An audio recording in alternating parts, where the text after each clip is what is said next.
So you all should see the web browser version of Kinetic that I'm going to be working with. And what I'm going to go over are UD fields and advanced BAQs. So I'll show you some ways to manipulate your UD fields, some concerns that you might have or things to watch out for. Maybe that's a better word. And then we'll go into some BAQ items that hopefully will help you out, some tips and tricks and things. And fair warning, I'm kind of using all three of my screens. So if I miss a question, just kind of bear with me. I'll eventually catch up because I've got some notes on one screen. I got my presentation and some other notes in another spot. I'm going to hide my camera so you can see more of the screen. So I've already been in here and I just did, if you need to go into anything, for example, to do UD column maintenance, which is what I did a right click, open a new tab. That way I've just got my tabs across the top here when I work, which by the way, I noticed if you time out on your application and you sign back in, it doesn't keep where you were the last time. Kind of disappointed in that because I was really hoping I could preload all my tabs, just come in, sign in, and I'd reload.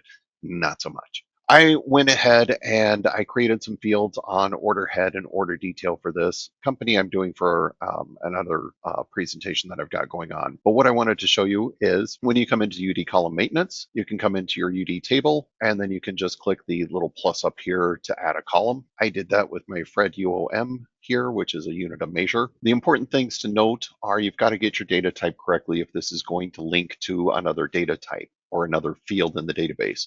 So as you would assume, since I called it Fred UOM, it links to a UOM.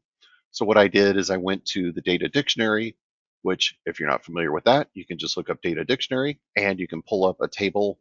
You can just do a search. I could say, hey, I need a UOM, for example, do search. I can pull that up and then I can see the fields for that specific item. Go back to my details, my fields here. So then I could say, okay, I know I need my UOM code. This tells me it's an X parentheses 6, which means it's 6 characters long.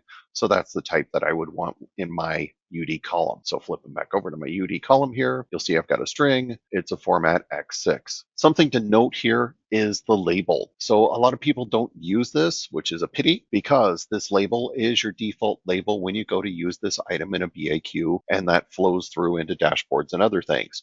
So it behooves you to specify a label here that makes sense. That would be a default for everywhere that you're going to use this. So I try to put in something that makes sense. I also try to put in a description. In previous versions of Epicor, I'm working in 2025-1 here. Previous versions, when you typed in this description, it would also appear in the data dictionary. So if I look up the data dictionary for this UD table that I've got and I click on the field, my description would be in there. So for example, on my UOM, if I click on UOM code, you'll see I get a nice little description down here. So I can tell people what is this field supposed to store.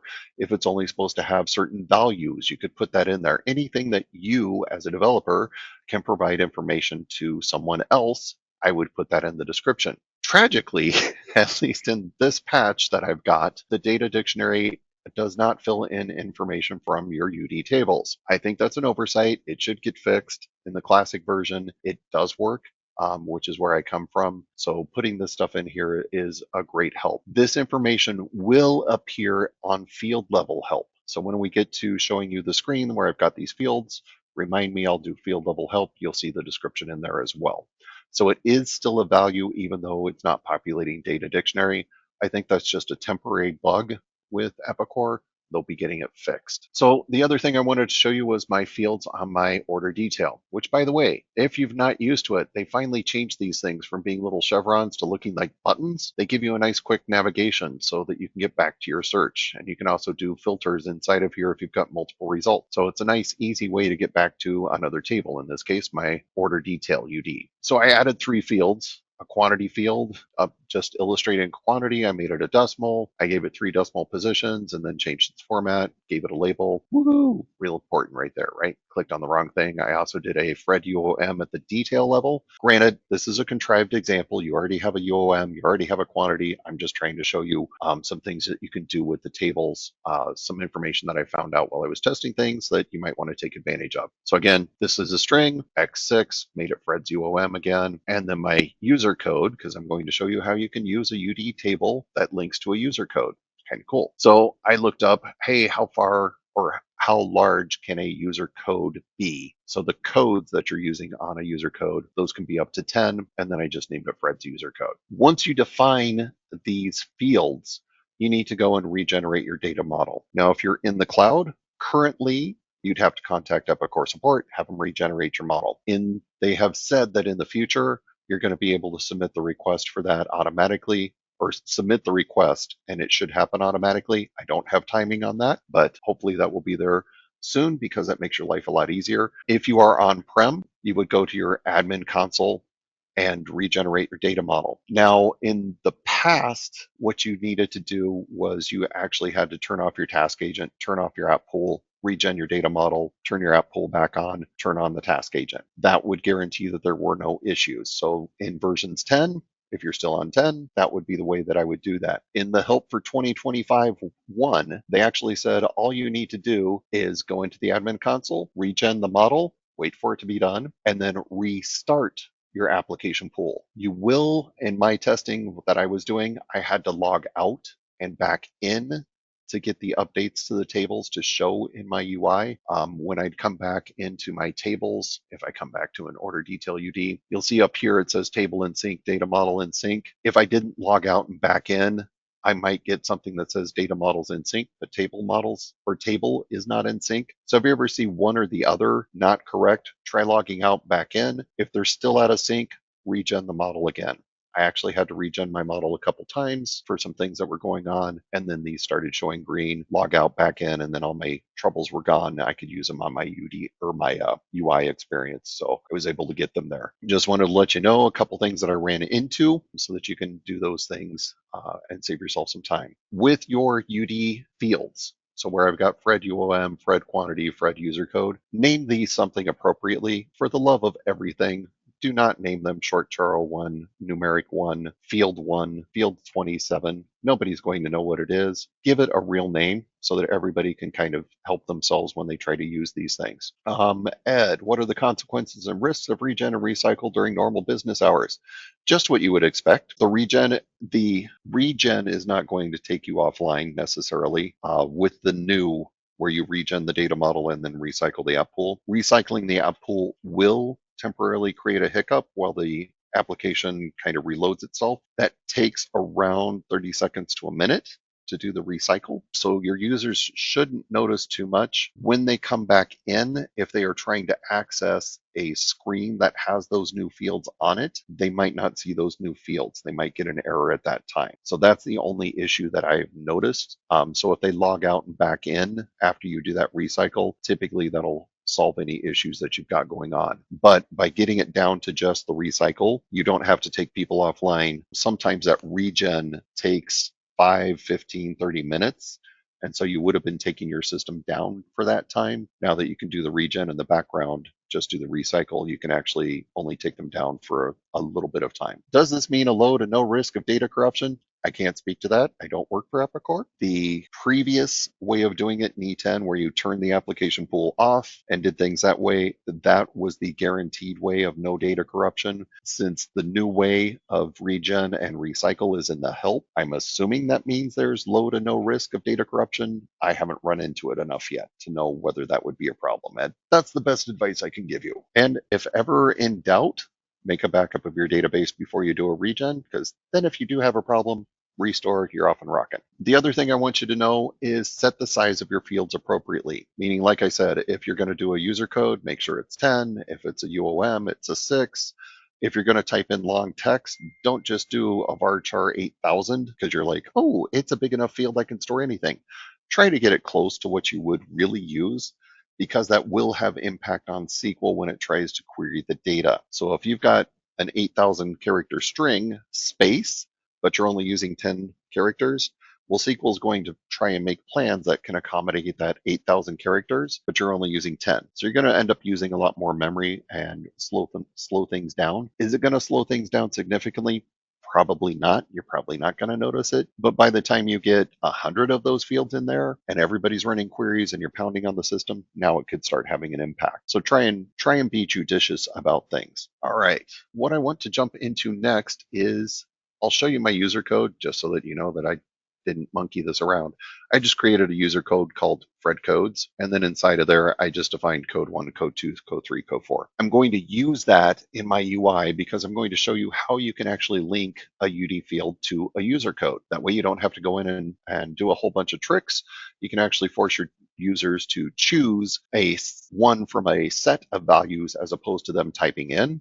It's going to get better data consistency. And this is all something you can do without coding. It's all nice. And how we do that are these extended properties. So if you're not familiar, this is just extended property maintenance. It's been around for a long time. What I want to show you, I'm going to do my search here. I'm going to do my order tables. Oops, that's right. You can't hit enter. You have to go hit search. So I want my order detail and my order head UD tables here. I'll click OK so that they load in. So I'm going to go to my order head. Now I've already put some values on the extended properties. That's what I want to show you. I tried to speed this along so that we'd have time to deal with any questions. In the extended properties, I can actually change the label. So if you didn't set the label in the UD column maintenance, you can actually change it here. There's also this nice capability of a like table. You do have that capability when you do UD column maintenance. Don't use it. It's a pain in the tuchus. If you do it this way, you can actually search for a table. So I can come here and I can say, hey, Fred's UOM is supposed to be like the UOM table. So if I had my hands on the right spot on the keyboard and hit search, I could then select my UOM table. Once I've got my UOM table, this dropdown is going to fill in and I can select the field that it's supposed to belong to for that UOM table. The other way of doing it in UD column maintenance, if I click on Fred UOM, you'll see I've got a like system code, a like table name, and a like column. I have to type them in. That's going to be fun because, you know, sometimes it's order head, HEAD, sometimes it's HED. So I prefer being able to select things. The other nice thing about this, if I change it in UD column maintenance, I'd have to regen my data model. If I do it through extended maintenance, it's done. So I like this because I can then do things on the fly. Now, by doing this like in classic screens, if you right clicked on a field and you had the like set, you would actually get the open with, and it would be for whatever that was. So in this case, I could open with UOM maintenance, for example. In the Kinetic screens, I have found if you right click on a UD field, you do not get that open with like you do on some of the regular fields in Epicor. I expect that they're going to add that in the future because that's something that was in Classic, currently isn't in Kinetic. And they do have the right click open with on the base Epicor fields. So I think it's just something they're going to end up working on. I'm going to switch to my order detail. And again, these chevrons are awesome. You don't have to go all the way back to find stuff. In my Fred quantity field, I added this linked column and I'm linking it to my Fred UOM. What this linked column lets you do is you can actually tie two columns together. And when they're displayed in a grid and you move one column, the other one moves with it. So for example, quantities, you often need the unit of measure. So if I move my quantity in my grid, I should probably move my unit of measure along with it. Otherwise, I don't know what the unit of measure is with my quantity. That's what that linked column does. It's for grids. The other nice thing, and I don't remember this being in the classic screens, but it may have been there, is a business type. And this is a drop-down. So I can choose that it's a quantity, it's a currency, it's a unit of measure, it's a time, a phone number, and email. That's going to help with formatting and such. So if you can, setting this business type here actually gives you a nice capability for things. In the case if it's a quantity, this UOM column will actually expand as well. And you can choose, hey, for this quantity, which field represents the unit of measure? So again, just providing better feedback. Zone BAQ, if you've ever worked with zone BAQs, they're awesome. You can also specify which zone BAQ you're using. I'm not getting into that for this demo, but it's something that you may want to explore because they are rather cool. So I'm going to go to my field list. We're going to go show you what Fred UOM was. Business type, because it's a UOM, I made it a unit of measure. I made my table unit of measure and the UOM code, just like I did in my order head. And then lastly, I've got my Fred user code. This one, I'm working with the UD code type. And when you drop that down, that's going to be a list of your user-defined codes or your user codes. And so I just selected my Fred codes. That's providing the feedback of where to get this information from. So it gives me some cool capabilities when I get into doing my modifications for data entry. So what I want to go to is my order entry screen. Now this is Epicor's basic order entry. I'm going to go into Application Studio and I'm going to change my layer. So I'll click New Layer, Change Layer. I really hate that you have to click New Layer to go to Change Layer. And I'll click Edit on my Fred UD fields. What I'm going to do is I have to remember the right way that I did this.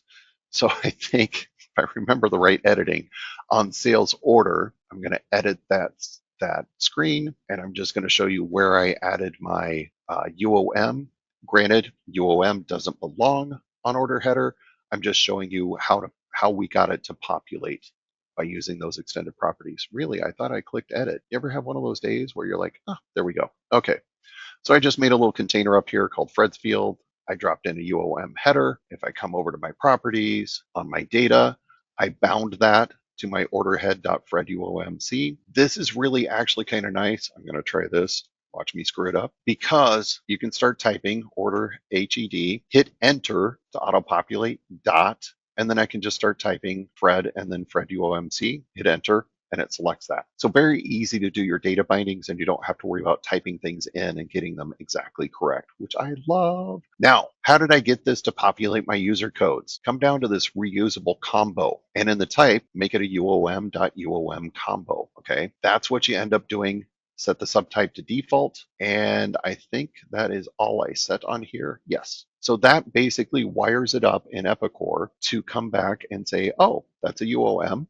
I'm going to make it a UOM. I'll read it from the UOM table list that you've got defined in Epicor, and I'll just populate it that way. And then it's going to be stored in my database in that Fred UOMC. I'm going to switch back to my application map. Hopefully, there we go. I believe I went to details, hit my edit, live demos. You've all seen what can happen, right?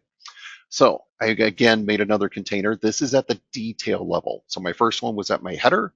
This is at my detail. Again, I just made a collection here, or a container. Again, my Fred codes. I come over to here to my properties. I made that bound to my label was Fred codes.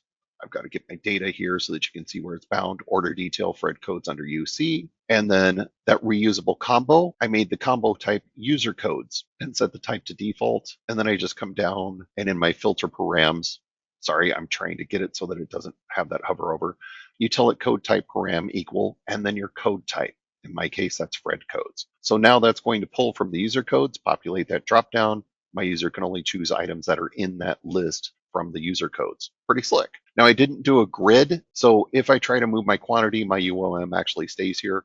That linked column where they stay together is only on grids, according to the help. My quantity, I think all I did was just tie it to the field here, and my UOM, I just did the same reusable combo, made it a UOM combo default type. So pretty basic, easy customization. We'll go and run it. In theory, it'll run. It'll be wonderful. And I believe 5401, I had selected something, so I'm going to try and show you that. So my Fred UOM, notice it populates the code, but I can drop this down. I can say, hey, it's a box instead.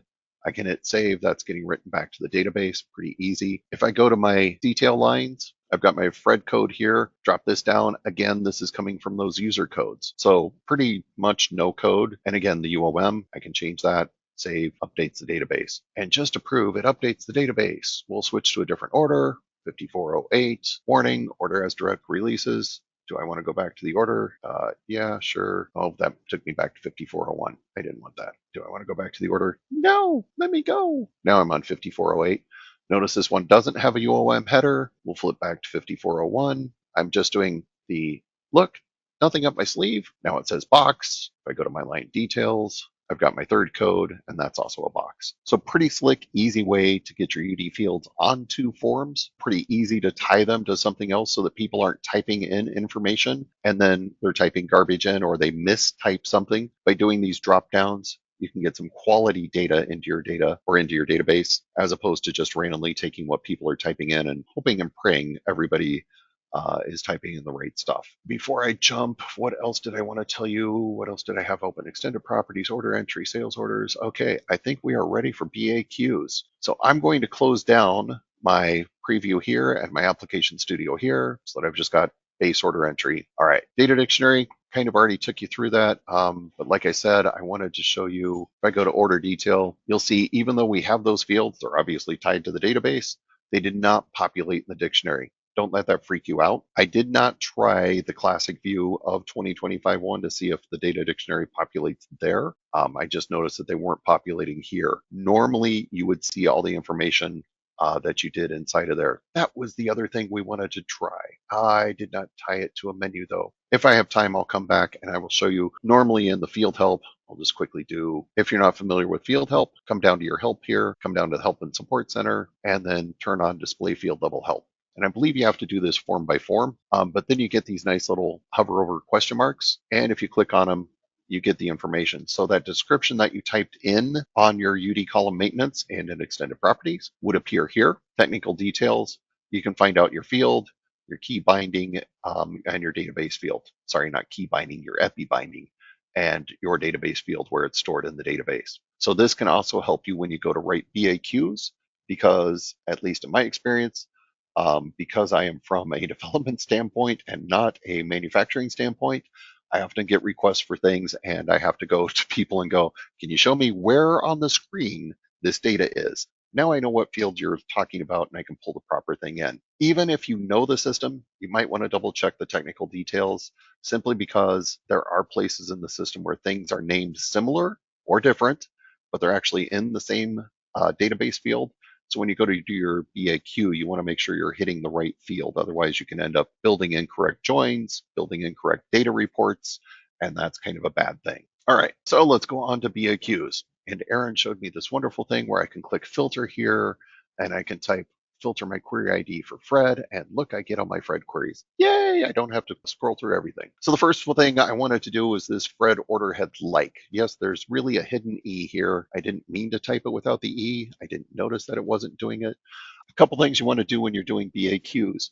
Make sure you know what your user's really expecting when they ask you to write a BAQ. So don't assume, oh, they wanted this type of report, so I'll just slam this stuff together. Go ask the user, make sure you understand what is it you're trying to do with this report. Do you need any sums? Do you need information? What other extra information on here do you need? What don't you need so that I pull this up correctly? That's going to make the development go faster. It's also going to make the testing cycle go faster, because if you understand what they need, you can develop that from the start as opposed to throwing something out and then they come back and go, that's completely wrong. Well, it's what you told me. It's what you understood that they wanted. What you understand isn't always what somebody says that they want. So make sure you get a good understanding. And again, like I said, data dictionary, field level help are going to be your friends. For this, what I wanted to show you was going to be really cool, and I thought it would be really nice, would be I could link my order head to my UOM column. I anticipated, because I had that linked column or that like column in there when I dropped order head and dropped UOM, Epicor would have drawn this link for me. They didn't. I thought that was in there in a previous version of Epicor. It's at least not there in 2025. Doesn't mean that I could be misremembering. It wasn't really there on a previous version, but it would be nice if they built that in. Since I've already defined my like relationship, it'd be easy to do. So what I did on this, I just want to show you, I believe, let me jump back to my query actually. Red like, I was in the right spot. I just needed my query diagram. I'm still getting the hang of this new UI for BAQs, so sometimes it kind of drives me bonkers. I wanted to say I've got matching rows from order head and UOM.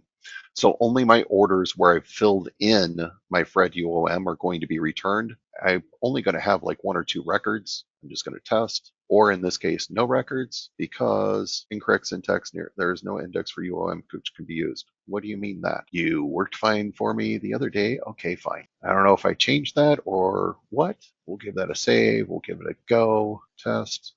Oh, look at that. Now we get a row. Ha ha. All right. So that's as easy as it is to use your UD fields inside of a BAQ. So the next thing I wanted to do is, sometimes you're dealing with a complex query. The best way to deal with complex queries, like you might get this, hey, I need all of our customers, I want to see the total of their orders between a date range, and then I want to have their address and blah, blah, blah, blah, blah. Well, that kind of gets a lot of information. Now, we all know when we group by, at least we should know, if you do a group by, one of the things you have to do is, if you're not using a field for part of your sums or your averages, you actually have to then put them as part of the group by. Well, if I have my customer information, I need to then group by the name, the address, the customer ID, blah, blah, blah, blah, blah. So now I've got a bunch of extra fields in my group by. It's going to make it more complex to edit that puppy in the future. So I wrote a little Fred group by here. And what he does, I have to make sure I get in the right subquery here. So my customer order totals, I just went off of my order head, go to my display fields, and here I just pulled in the company and the custom off of my order header table. And I'm just summing off of the customer order amount. And we all know, or if you don't know, you can have detail lines in there that aren't part of the sum because they were voided, you didn't deliver them, things like that.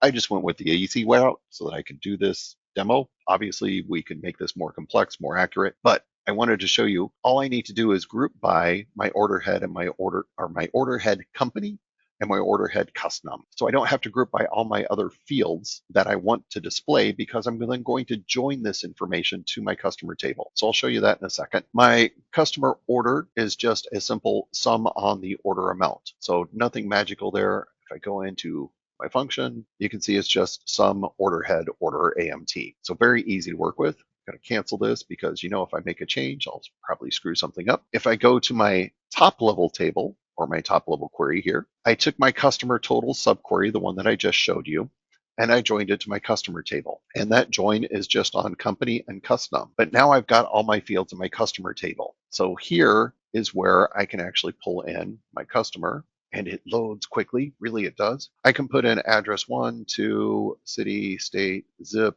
country.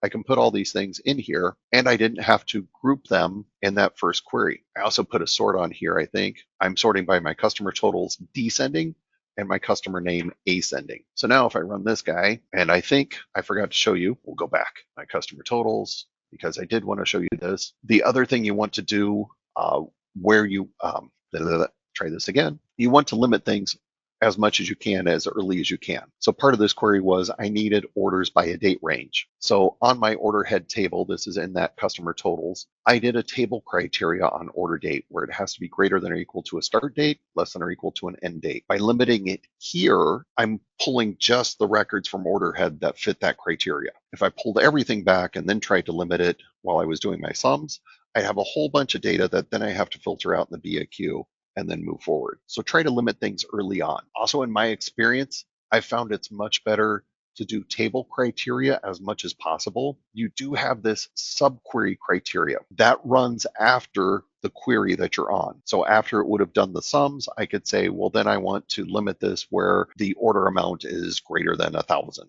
meaning that the customer's total orders for that date range are greater than 1,000. That's what your subquery criteria would do. I find this doesn't work as efficiently as I want it to. So when I need something like this, usually what I'll do is I'll write the subquery, then I'll create a parent query. So if I came up to my top level query, went to my query diagram, I could then do a table criteria on that subquery. That seems to work a little bit better in my experience. Why? I don't know. It's just the way that they wrote the translation between BAQ and actually going to SQL. So just giving you a little tip. All right. So if I hit test, I get prompted for a date range. So if I do 1/1/2024, and by the way, you have to do a 4-digit year, 12/31/2024, because I'm going back in time, I don't like using the selector.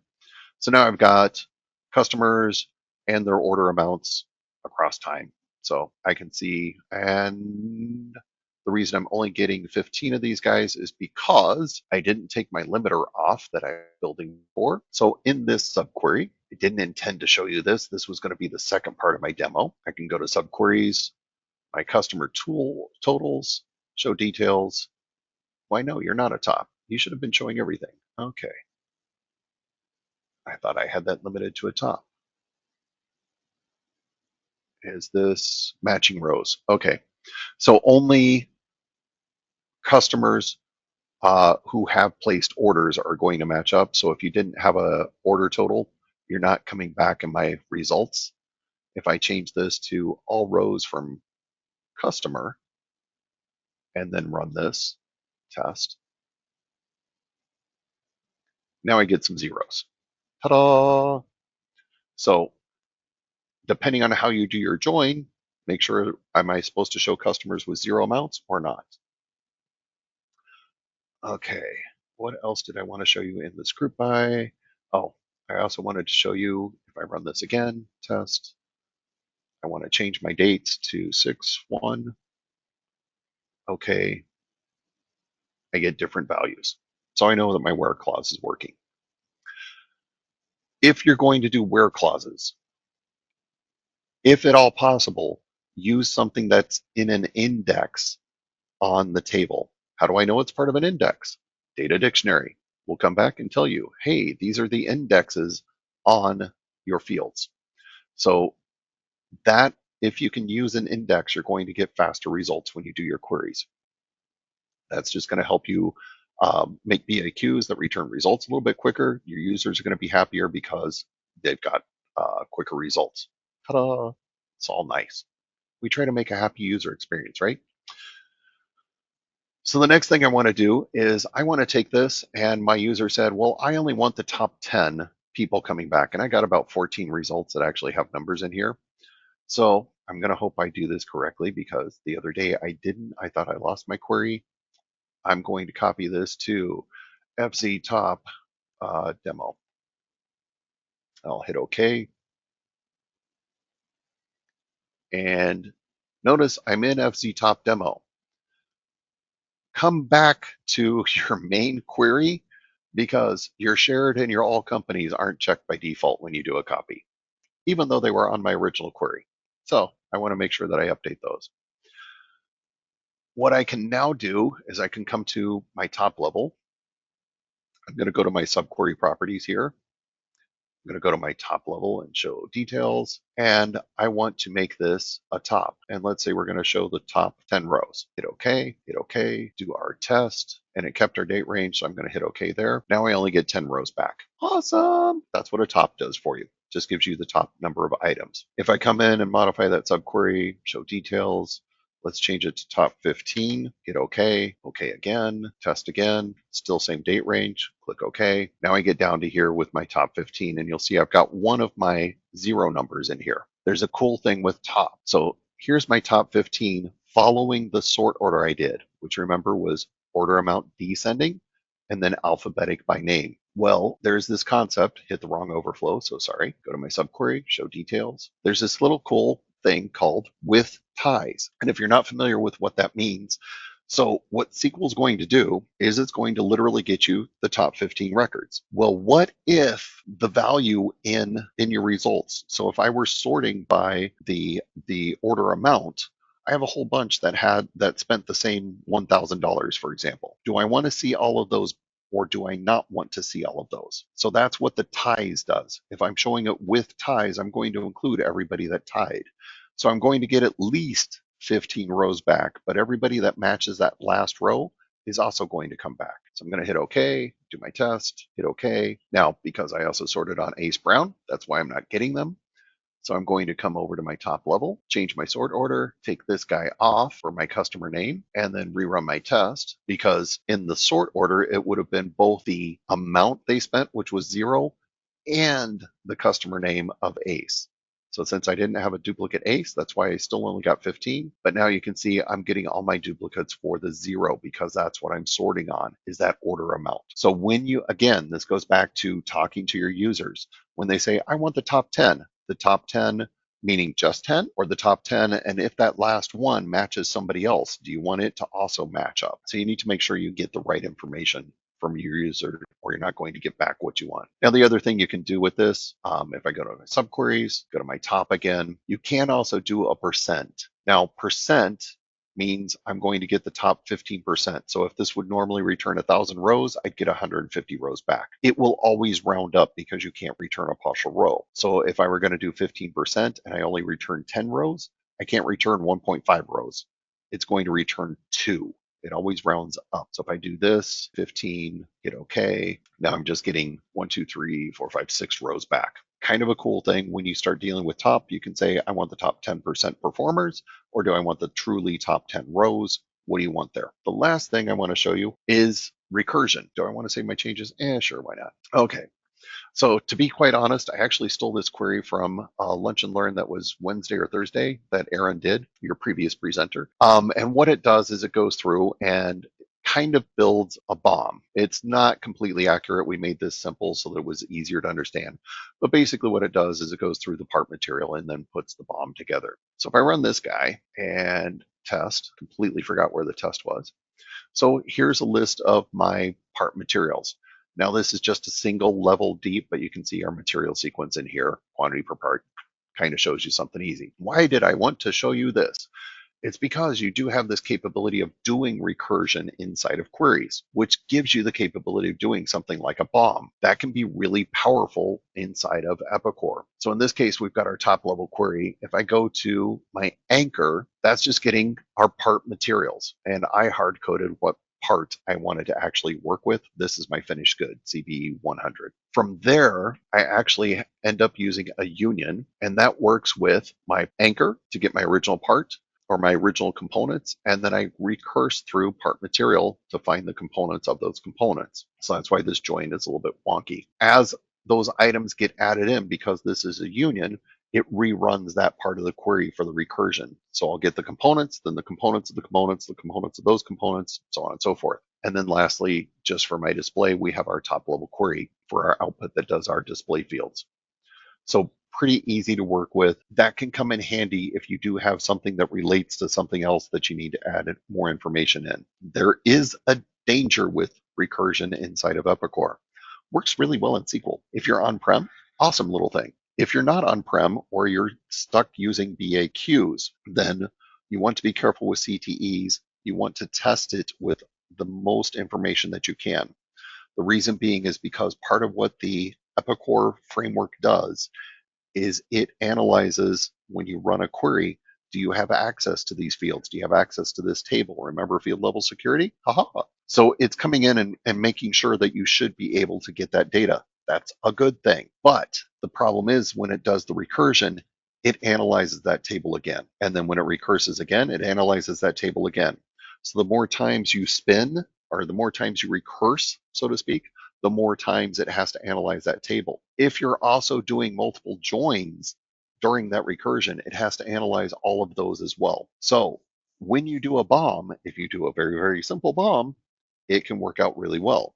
When you go to a complex bomb that's maybe 20 levels deep and you're also trying to get in part transactions and other types of information, pull me the most recent revision of this that's been approved, you can quickly see that when you get to 3 levels deep, your BAQ may actually time out. That's why I'm encouraging you, make sure you test your BAQ thoroughly. Don't just test with a simple thing, test with something that's going to be complex. Make sure you don't end up those timeouts. All right, I see I've got a couple questions. I'm just gonna make sure I got all my notes done.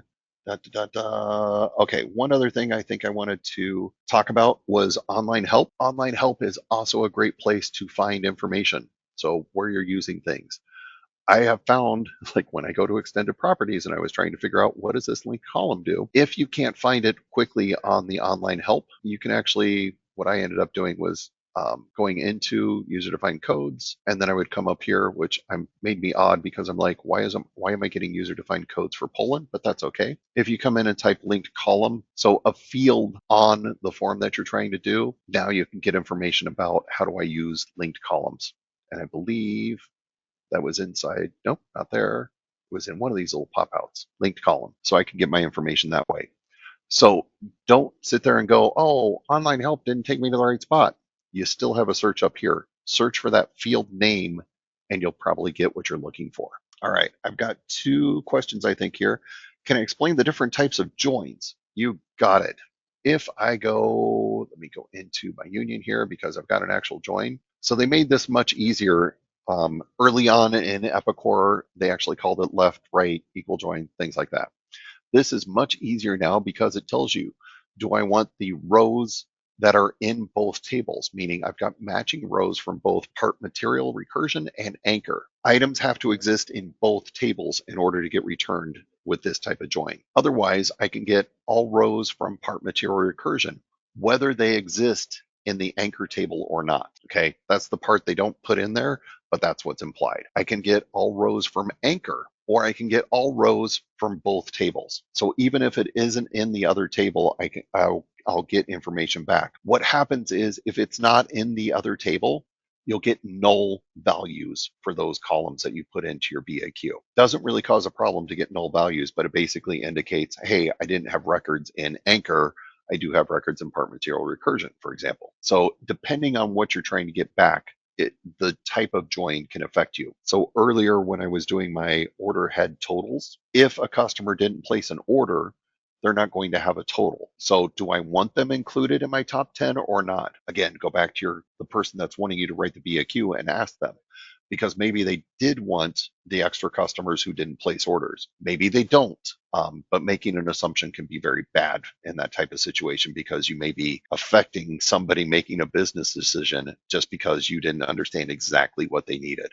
So always good to try and get that exact query nailed down before you start writing it. And my other question on the top percent, does it return the top percent of rows or quantity?